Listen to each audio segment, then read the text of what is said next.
all it is. I hope it becomes a tradition. We did it last year. We had fun. All Pie and Praise is a time to celebrate with food, because we're Baptists, and then also to praise the Lord, and just the fellowship. And my kids will show you every single one of their toys, because they will. Isn't that right, Drake? You know how it is. All right. Well, let's get into the Bible study this morning. Mark chapter 8. Mark chapter 8. And I've entitled this sermon just simply this: Be content when God is perfectly incomplete. Be content when God is perfectly incomplete. There's going to be times where we talked about this in Sunday school last week, and we talked about this in the sermon last week, where God does things to kind of say, hey, I'm going to go halfway right here. Do you still trust me? All right, and then sometimes he'll take you the rest of the way. But there are times where God says, hey, I am going to allow you to come halfway through this thing, and I'm going to put you in a holding pattern for a little while. And are you content with what I've done? You see this throughout Hebrews 11. There's this beautiful passage that talks about all of those who lived by faith. And it said they didn't even see the final end of their faith. They didn't see the final result of where their faith was going. And it's our faith that perfected their faith. Because they were living by faith, not seeing the promise, not seeing the end result. And so in a large way, this whole group of people, this great cloud of witnesses, they were living in kind of the halfway point. And so I want us to kind of understand that as we get into Mark chapter 8. We're here in Mark chapter 8, verse 22. And we're going to be introduced to a very weird story. And there have been a few of them at this section of Mark. And I hope you appreciate that there are things going on in this passage that are not meant to be normal. They're not meant really even to be normative. They are just kind of strange encounters. And what Jesus is doing is he's trying to make a point with the people around him to say, how far are you willing to go to trust me? How far are you willing to go to trust me? Now, again, this idea of being perfectly incomplete. Let's take a look at it. Mark chapter 8, verse 22. And Jesus has just come off of healings. He's just come off of feeding the 5,000, casting out demons. There's just so much that's gone on in these passages. And we land here, and it says this, and he cometh to Bethsaida, and they bring a blind man unto him, and besought him to touch him. Okay, so just a little bit. I want to kind of introduce you to what it was like to be a blind man in that era. That era did not have any technical capabilities to help you out. Like, you would be brought in, you would be put down on the side of the road, and you would be at the mercy of everybody's pity. That was basically it. And what would happen is you had some of these religiously observant Jews who would basically say, it's my pious deed of the day to help out a poor person today. And so you've got this guy who's sitting there just waiting. And you'll see this later where you'll see a guy who kind of is looking up at Jesus to see if he's going to give him anything. Because that was the expectation. If you were a pious Jew, here's a poor person. Here, have some stuff. Okay, good. And just walk. And that was basically what would happen.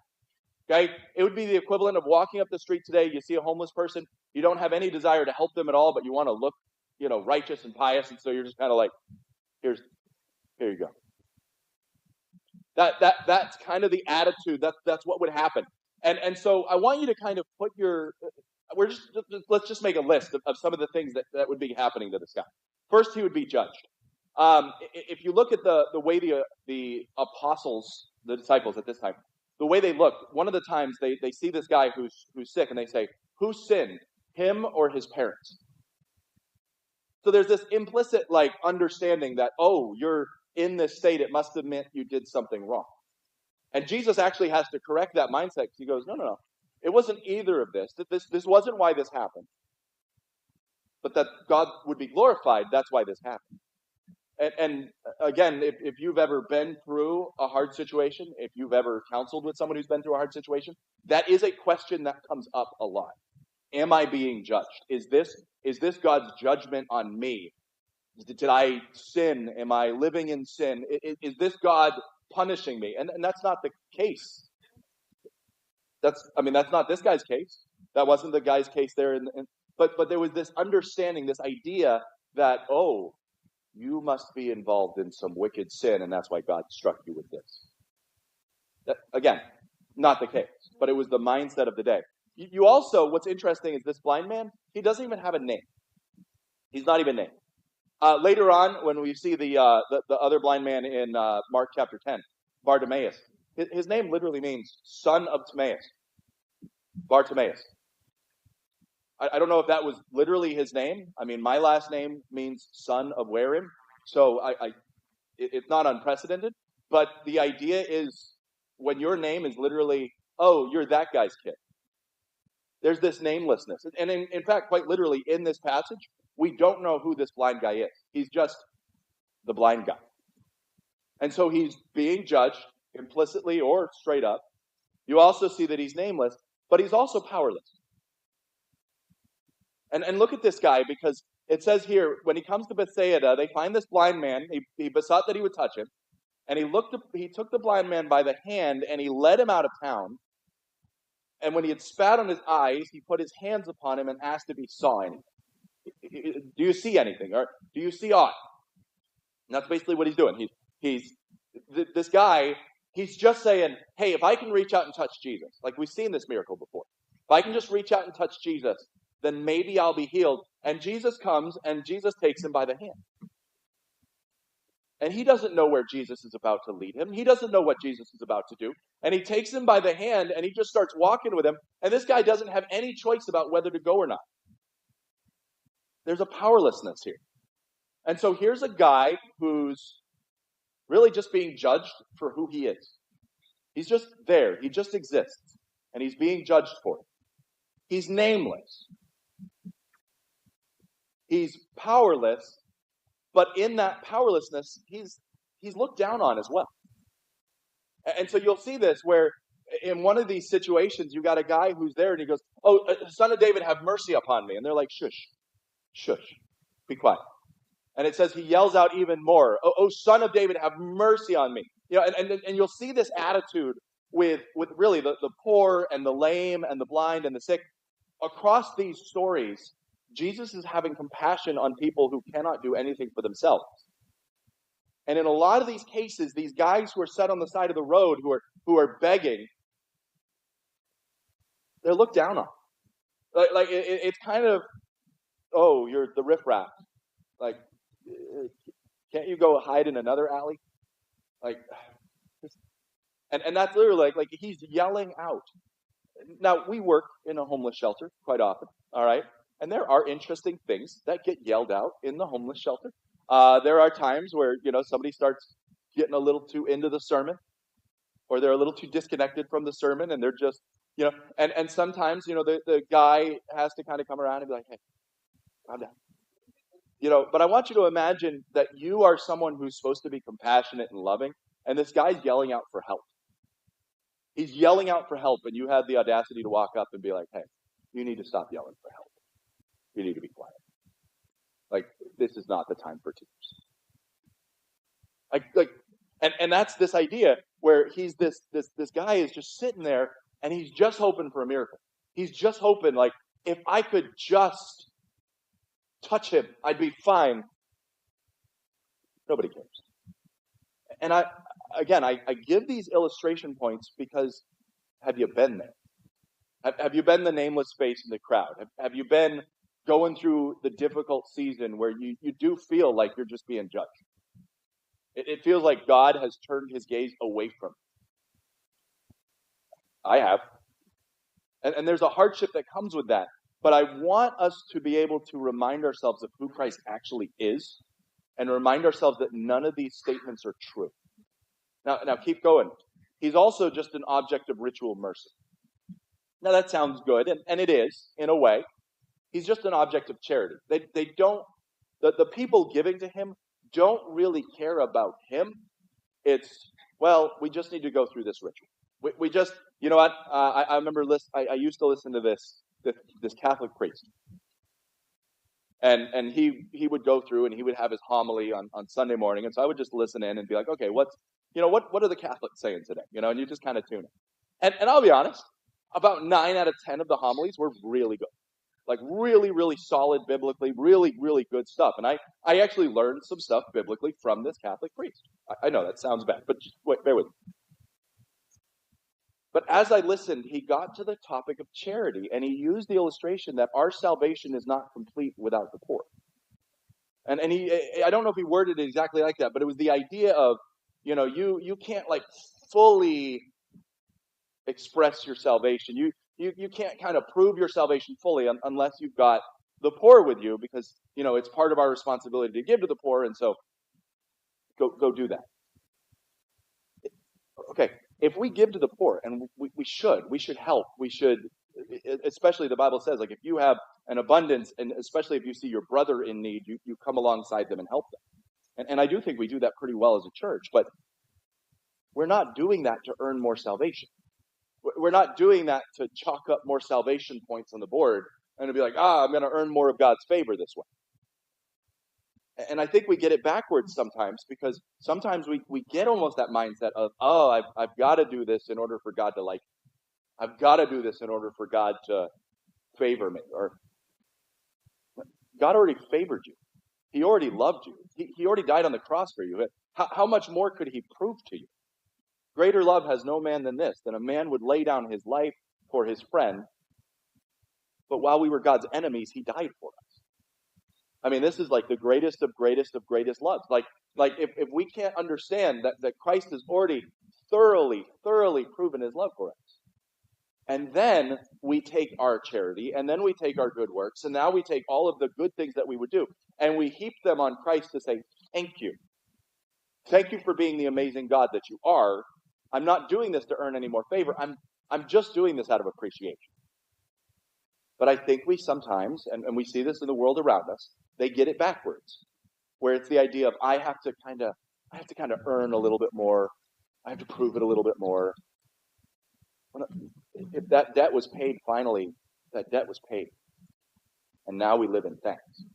But there was this ritual mercy, and it was called tzedakah. It was a righteous giving, and they would just randomly give out gifts. And so this again, as you go through the Gospels, you will see the blind man or the lame man or the whatever. They will look to whoever it was. They'll look to this rabbi and go, "Oh, am I going to get something from you?"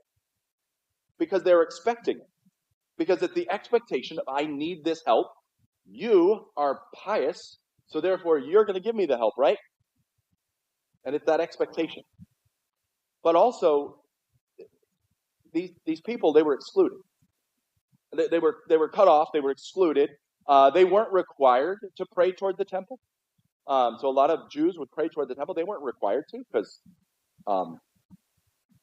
if you can't orient yourself, you're going to have a hard time knowing exactly which direction the temple is, and there's some other reasons. But again, they weren't required to read the Torah. And again, some of this makes sense. You can see how this would be done as kind of a mercy to say, okay, we're not going to require you to read the Torah or to pray in a certain direction. But there's a level of exclusion that comes here that says, I'm not part of this. And so imagine if you walked into this church and I was like, hey, welcome. I want you guys to all greet each other except for you. You don't have to. You can sit over here in the corner.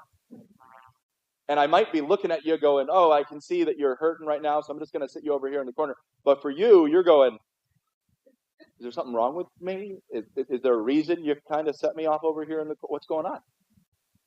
And that's this idea that these people, this is the situation we find ourselves in. All right, so we've painted this picture.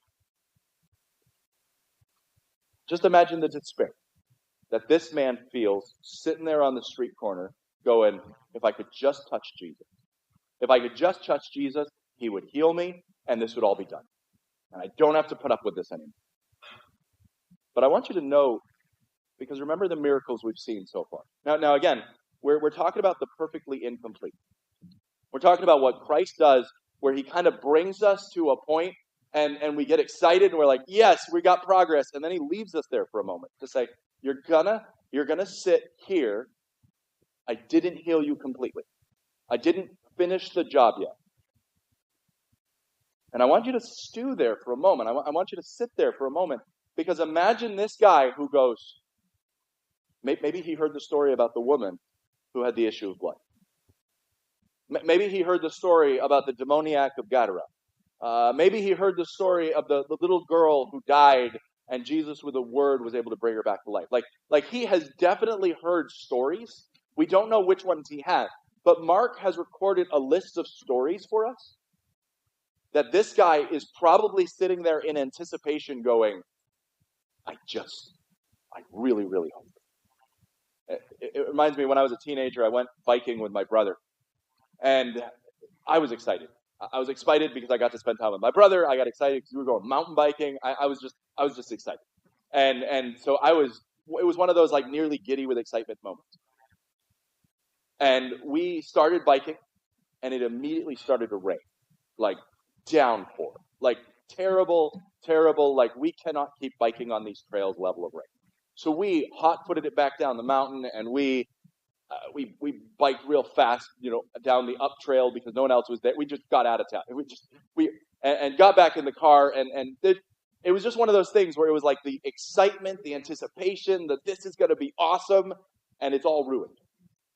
And I remember my brother saying, like, because I was oddly quiet on the way home, and he's like, hey, you seem real disappointed. Like, you were, like, giddy, and now you're kind of, like, curled up in the back seat, quiet, like, what, and I kind of explained, but it was one of those things where it was like the anticipation, the expectation, the excitement, and then it's like, and then reality hits, and it's absolutely nothing like you thought it was going to be. That's this guy. Only far more serious. But I want you to see the hope here too. And to do this, I remember I was chatting with a guy who was blind, and I was chatting back and forth with him, and I just asked, I was like, so how much can you actually see? Which is, I didn't realize how dumb of a question that was to ask, but it was a dumb question. I was just trying to learn. And he actually said, he's like, well, I think I see really well. And he said that. He said, I think I see really well. He said, because I wasn't born able to see, and I was able to regain some sight later. And he just said, hey, I actually think I see really good. And so he was excited about what little sight he had. That was mind-blowing for me. Like that, I mean, for one, I felt stupid for asking the question. But I also was like, I never thought of it like that. That if he had been born without the ability to see at all, and he got any sight at all, it's an exciting moment for him. But for us, we look at this story, and if we were born with good eyesight and then we lost it, we look at this and go, oh, this is terrible. This guy can't. Like, look at what happens. He's seeing men like trees walking. But take it from this guy. He says, I'm seeing men like trees walking. Where once I couldn't see anything, I can see men like trees. I don't know what they are, but I can see. I want us to understand that perspective shift, because what you've got is you've got a guy who his expectations are shattered. His expectations are, if I reach out and I touch Christ, I'll be healed instantly. That happened with that person, happened with that person, happened with that person. This is how God works, right? I reach out, I touch Christ, done, instant. I mean, he brought back the dead with a touch. He healed that lady. He didn't even know she was touching him. Like, he's got like magical touch. If I can just reach out and magically touch him, it's all taken care of. And Christ is trying to remind us that's not how it works. It might be how it works, but that's not how it always works. And so I want you to see this, because this is why it's important that when Jesus takes him by the hands, Jesus is touching him, but he's not healing him. He takes him by the hands and he leads him out of the city. Now again, I want you to, there are certain things in my life I'm gun shy on, all right? I don't know if you've ever had that situation where you've run into a situation enough times that now when you see it starting to rise, you instinctively start to recoil a little bit. You're like, I'm about to get played, or I'm about to get made fun of, or you're about to kick the stool out from under me, aren't you? Like there's that instinct that kicks up, the self-defense mechanism that starts to rise, that you're going, I don't think you have my best interest in mind. Again, maybe I'm just paranoid, but there's a few things in my life that automatically the red flags start to come up on. I don't know that any of these situations were going through this guy's mind, but I have to imagine some of them were. Because he's taken by the hands, and instead of being healed, he's starting to be led to a place he doesn't know. He's led outside the city. And so look what happens here. All right, verse 22. He says, I just want to touch you. Verse 23. And he took the blind man by the hands, and he led him out of town. And when he had spit on his eyes and put his hands upon him, he asked if he saw aught. Now, to me, I feel like I was being messed with. I'm not sure that's what this guy thought. But look at that. He takes him out of town. Okay, that's not what I asked you to do. Then he spits in his eyes. That's definitely not what I asked you to do. You've healed with a touch. Why are you doing it this way? And I want you to notice that because, again, what's going on? Why did you lead me out of town? Why did you just spit on my eyes? Now, back in this culture, to spit on someone was an insult. And so you can imagine, as Jesus does some of these healings, he spits in people's eyes. Sometimes he spits on their tongue. Sometimes, there's just weird stuff that Jesus does. One time, he spits in the dirt and makes this mud, and then what? Jesus is not afraid to use things that are considered unsavory. He's not afraid to use every trick in the book to get the job done. And there's a level of this where we just have to understand that when God leads us through a certain situation, and we go, this is uncomfortable, I don't like this, I don't want to be here. Think about how this guy must have felt. I just got picked up and carried outside the city, and then you spat in my eyes. What are you doing? Now, look at where it keeps going, because this is, like I said, we've got to be content to live in that perfectly incomplete. Perfect because Christ is doing it. Incomplete because it's not done yet. And look what happens. It says this. He asked, do you see anything? Do you see aught? And verse 24, and he looked up and he says, I see men as trees walking. Okay? He's basically saying, I can see, but I can't see clearly. Now look at this. Jesus did. Jesus did heal this guy's blindness. He can now see. But he didn't finish the job.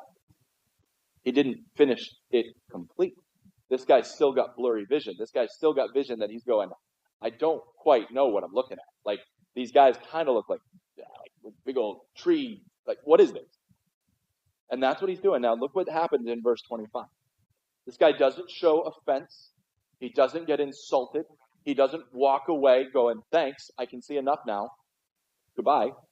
Look what he stays there and look. And it says, and he put his hands again upon his eyes, and he made him look up, and he was restored, and he saw every man clearly. Now, there's some evidence in the text here that this guy probably had been able to see at some point in the past. The very fact that he knows what a tree looks like. The very fact that he says, like, I see men, I don't know what I'm looking at. But again, he probably at some point saw, went blind, and now he's slowly getting his eyesight back. But look what it says, and he restored it. He gave it back. And so those are some of the evidences that this guy probably at least had some understanding of what it meant to have sight. But look what it says. It says this, and he sent him away to his house, saying, neither go into the town nor tell it in the town. Now, we know how those stories end. All right. I don't think there's a moment where Jesus tells people, don't tell anyone. And they're like, oh, yeah. No, like they typically do go. But I want you to notice this, because as we wrap up this account, again, we're in Mark 8. It's one of those things that as we walk through this account, sorry, I turned to the wrong passage. It says this. It says, and Jesus went and his disciples. They went out into the towns of Caesarea Philippi. And by the way, he asked his disciples, saying, whom do they say that I am? And he's using all of these miracles to basically say, who am I now, guys? Who am I? What am I? And it's one of these little trick question things that's not really trick. But I want you to stop and I want you to ask yourself this question. What is the limit to Jesus' power? Like genuinely speaking, what is the limits that are placed on Christ? I mean, there really isn't any. There's no solid limit to what Christ can do.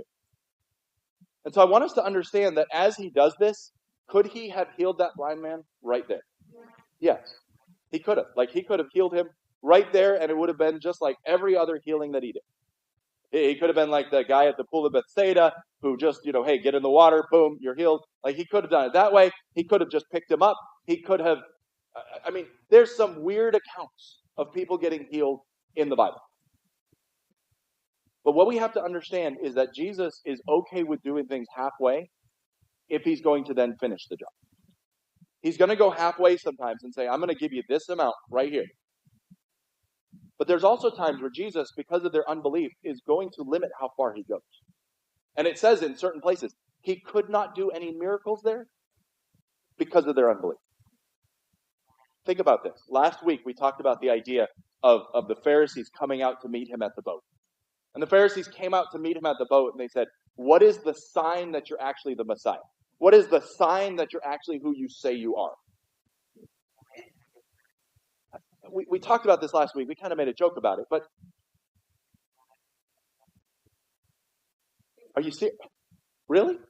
Are you like just think about that. Think about that question where there's the Pharisees who are coming up to Jesus and saying, prove you're who you are. Prove you're who you say you are. And Jesus is going,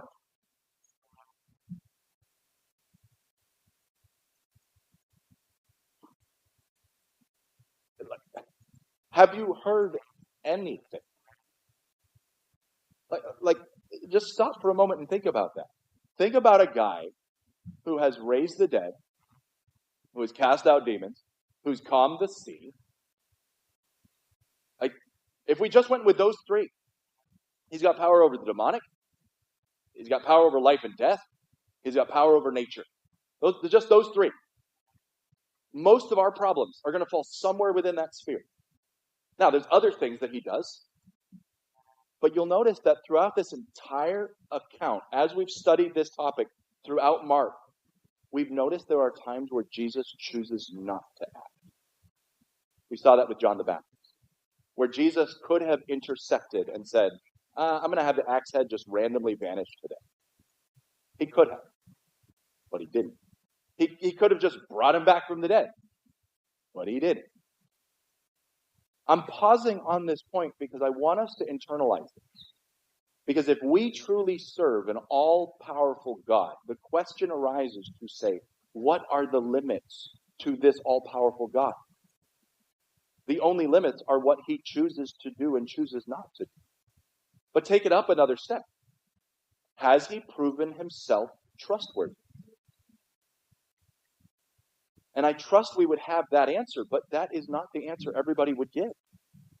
Because there's a great number of people who look and say, you didn't do things the way I thought you would. And I don't trust you anymore. That's how our trust gets eroded here on earth. That's how our trust with our spouse, that's how our trust with our kids and our friends and our family members, that's how our trust gets eroded. It's, you did enough things to me, I don't trust you anymore. But I want us to understand, and it's kind of where this passage ended, where it talked about he does all things well.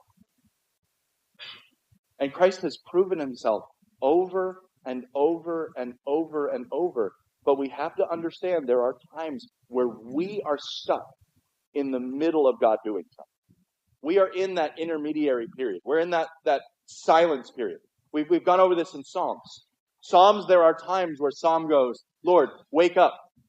Lord, awake to me. Why? Because it feels like God is quiet. It feels like God is sleeping. We know he's not. But it feels like it. And so here's this blind man who's sitting on the side of the road, and he goes, I can kind of see. And then Christ goes, all right, I'll finish the job. But I find it funny how it's nestled in all of these miracles. It's nestled amongst all these people who are doubting. It's nestled among all these people like the Pharisees and others who say, we still don't want to follow you. We still don't want to listen to you. We still don't want to do what you said. And look at how it wraps up, because as you finish up this account, he's just finished talking about the Pharisees. He's just finished healing. And look what he says. I got off my page again. It says, and Jesus went out with his disciples to the towns of Caesarea Philippi, and he says, all right, guys, you've seen what the Pharisees had to say about me. I've told you to beware of the leaven of the Pharisees and all of that. Whom do you say that I am? And they answered, he says, who do men say that I am? And they answered, and they said, some say John the Baptist, some say Elijah, others say one of the prophets. Just kind of silly if you think about it. I don't know if you've stopped and thought about that verse. John the Baptist just died, and Jesus asked, who do people say I am? And they're like, John the Baptist. And he goes, we've been alive at the same time our whole lives. But that's definitely an answer. Not nearly the right one, but that's definitely an answer. All right, and look what he says. He looks at his disciples and says, okay, you've seen me. You've been intimate. Like, we've had this close walk. Who do you say that I am? And look what he said. And Peter answered and said, thou art the Christ. I mean, it's the most obvious answer in the history of the world. But can I tell you what the big difference is between these two? The answer from some, they don't want to believe. The Pharisees, they are threatened. They do not want to believe this. The evidence is literally smacking them in the face. They don't want to believe. And that's what happens. They choose to say no. You then also have other people. I don't know what their excuse is. You got the rich young ruler who turns his back away, and what's his excuse? He has too much stuff. It's not worth it to him to take that risk. And so some it's a faith issue, some it's a pride issue, some it's this threatens the status quo. But look what he says. He says this, but who do you say I am? You are the Christ. And he says, all right, we're going to keep this fact secret for the moment. And he began to teach them, and he said, all right, you got to understand one last side bit of this, and that is that I'm going to die. But I want you to see how even in the midst of all of this, there's still a little figment of unbelief. Because look at how Peter reacts when Jesus says, I'm going to go die. Peter grabbed him. I mean, just think of that.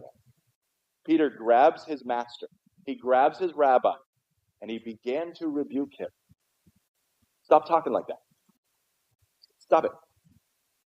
But you see, Jesus is about to teach them a lesson about being stuck in that in-between as well. Because they know he's the Messiah. They know he's the Christ. They know he's the Son of God. They know he's the one that was sent. But he goes, but I'm going to go die, and it's going to start phase 2. And Peter goes, no. That's not how this is supposed to work. You're supposed to overthrow the Romans. You're supposed to destroy everything. We're supposed to get our kingdom back. All of this stuff. But now they're trapped in the in-between again. And look what Jesus says. He says, get thee behind me, Satan. Get behind me. You're an accuser. You're not my friend. You're an enemy. For thou savorest not the things that be of God, but the things that be of men. So I want to tie this all together because we really do see this situation. And if I can kind of summarize the whole of chapter 8, it's this. It's all about blindness. We see a spiritual blindness amongst the Pharisees. Spiritually speaking, the Pharisees of all people should know better. They studied the law. They studied this all out. They should know better. They chose not to see. And so there's a spiritual blindness among the Pharisees. But we saw there's a partial blindness even amongst his own disciples.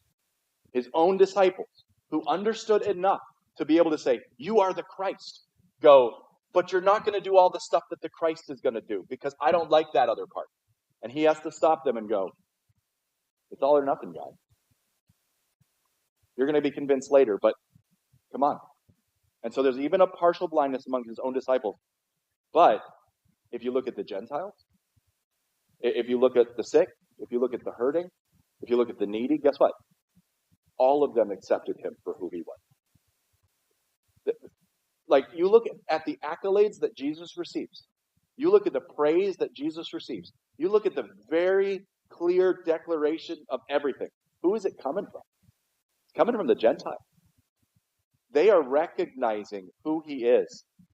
And so you see this open eyes of those that should be spiritually blind. And Jesus does work in them all. And Jesus is working all of these things at once. And so I ask us, I know we're in the midst of the transition times ourselves. I know we're in the midst of no shortage of sickness, physical difficulty. We have to understand there are times where God puts us in the imperfect, and really that perfect imperfection, right there, perfectly incomplete. And I want us to live there with the trust that Christ has earned. Live there with the trust in Christ that he deserves. And don't be like the Pharisees who just outright reject him. Don't even be like the disciples who are willing to go halfway, but don't really want to finish. In fact, kind of be like the Gentiles who just say, sounds good. Let's go all in. And we're going to do this by faith. Let's close in prayer.